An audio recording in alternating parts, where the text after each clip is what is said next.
I'm sitting up here, and you know me, I'm always the type of person that always think all the time. And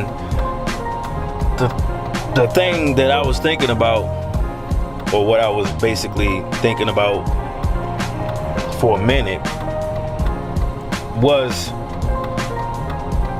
people out here, if you have kids, do not discourage them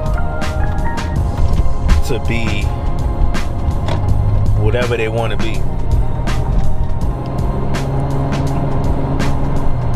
Our former president was the president, and if you were to take us back 20 years ago, and if you would have ever said that Donald Trump would be president of the United States, a lot of people would have laughed at you. But guess what happened? He was. The man went his whole term. Like, you have to understand, the man went a whole 4 years. And they basically started impeaching him basically when everything was over with. Put it like that. So, if you have kids out here and if they're telling you they want to be the next president of the United States or the next president of a Fortune 500 company or 100 company or top 25 company of the world, man, let them know. Let them know that it's possible, but just don't discourage them. Do not put them in that boat of saying that you need a backup plan. No, push them to that, because you don't know what you can do to your child at that young age. If you push them and they say they wanted to run a Fortune 100 company, they might not run a Fortune 100 company, but guess what they might wind up doing? They might create a Fortune 100 company. So like I said, you got to push them that way, because if you push them that way, they probably will create something that they didn't expect and you didn't expect. So don't discourage your kids for if they talking big. Let them talk big. They're not supposed to talk small. They're supposed to talk big. So don't, like I said, be a part of their big dreams, you know? Don't try to discourage them and put them in a situation where you want them to be just average or just making it, because this world is not about just making it or whatever. Because if you sit up here and put yourself in that just making it boat, then you basically just sit up here and stamp. You're officially saying that you're done. This is what you're going to be capped at. This is what you're going to do. This is how you're going to live your life. This is what everything is going to be for you. Man, you, like I said, if you go back and you see what Jeff Bezos did from 1996 up until now, you see how much this man is worth. You really would sit up here and you would be like, damn, this man was worth, $10 million, I think, in 96. And then I forgot what year, 2010, he was worth billions. I don't know how many billions, like 7, 8, 10. I don't know. I'm not going to estimate. But if you fast forward to 2021 right now, the man is worth over $180 billion. So you pick and choose what you want to tell your kids right now if you want to. The world is messed up right now. And what people don't understand is it's so many more careers are being developed right now. So many more. Like, you could go back 30 years ago and you could sit up here and you couldn't even name some of these career paths that people are doing right now. They would never have been thought about 30 years ago. But because the way society is, it's so digital, it's so advanced, and it's so computerized that it's basically more jobs are being created every single day. Like, you literally could go out here and be a drone. Like, you could literally fly drones all day for somebody. Like, think about this. You can fly drones, like these little drones that fly in the air with a camera. Because you think about it, you have movies out here, people that shoot movies, people that do TV shows, TV series. They need those overhead shots. And if you basically know how to, operate a drone, and you can sit up here and do those overhead shots, you can charge a decent amount of money.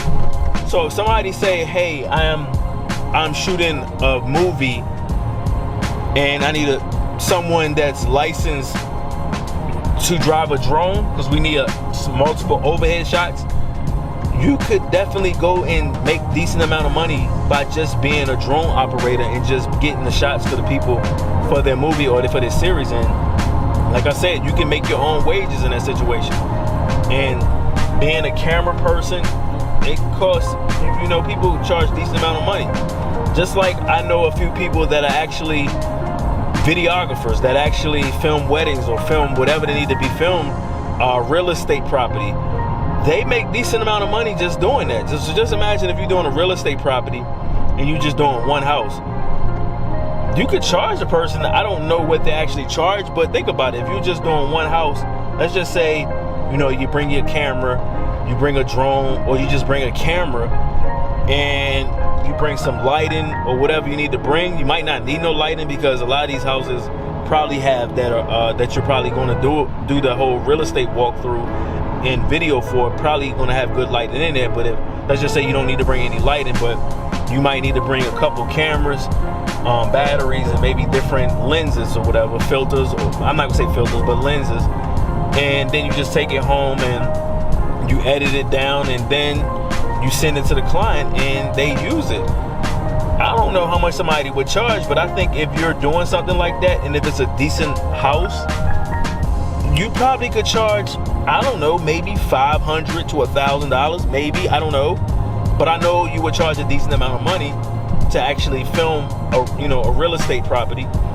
And it would make sense, because you can use that as a catalog. Even if you're selling a house, or you're the person doing the video for the person that's selling the house, you can use that as your as your I'm lost the word right now. As your portfolio. That threw me off right there. It just threw me off. You can use it as your portfolio for future, jobs. So like I said, it's a benefit on your side for you to actually film something like that. And I tell people all the time, times change, man. You sitting up here depending on a job all the time. You better get out here and step your foot on this pavement and try to find a way to make your money without having to rely on a boss and try to be a boss in your own situation. Like, I literally go to work and I have bosses, but when I leave and I go home and I create, I'm my own boss. So that's why I tell people all the time, there's nothing wrong with working for somebody. If you go home and you work for yourself and you're trying to get yourself in a situation where you will be working for yourself for the rest of your life, you just gotta work where you're working at right now to just maintain everything, which makes sense. And I tell people all the time, sometimes you just need to maintain stuff in order for you to get to that situation. Now, people ask me, a lot of times, if you're starting a business, or if you really want to shut down and lock down and just do a straight business and leave your 9-to-5 job or whatever time you work, can you do it? It's possible. The only thing that I would tell people, if you plan on doing that route, you have to make sure you have money saved up in order for you to do that. Most people say that if you plan on starting your business flat out, you should have at least 6 months worth of everything saved up. And when I mean everything, I mean everything. So if your cell phone bill is $100 a month, you need $600 set aside for that. If your rent is $1,000 a month, you need $6,000 set aside for that. If your car note is $300, you need $1,800 for that. If your car insurance is $100, that's my phone, you need $600 for that. If your BG&E bill, your gas electric bill is $70, you do 70 times 6 was that $420, I think.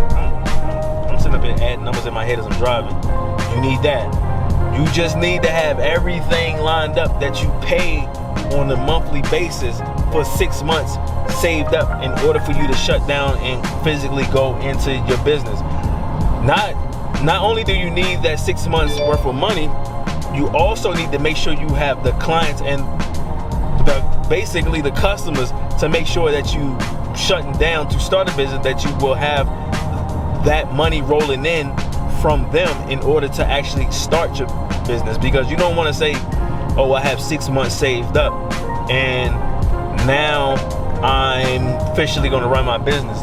No, you need to make sure that you do have the customers to back up your little 6-month shutdown in order for you to start your business, because you can possibly not have no customers, do the shutdown, and basically just blow through 6 months of saving, of holding to pay your bills, just to pay your bills, and don't have any money coming in from any of your business venture or whatever you want to call it. People out here driving crazy right now. I got people turning from the far right lane, stopping in the far right lane to turn all the way to the left lane. I don't know what's going on. Somebody just did that. That's why y'all might have seen me, my head jerk real quick and looking behind myself.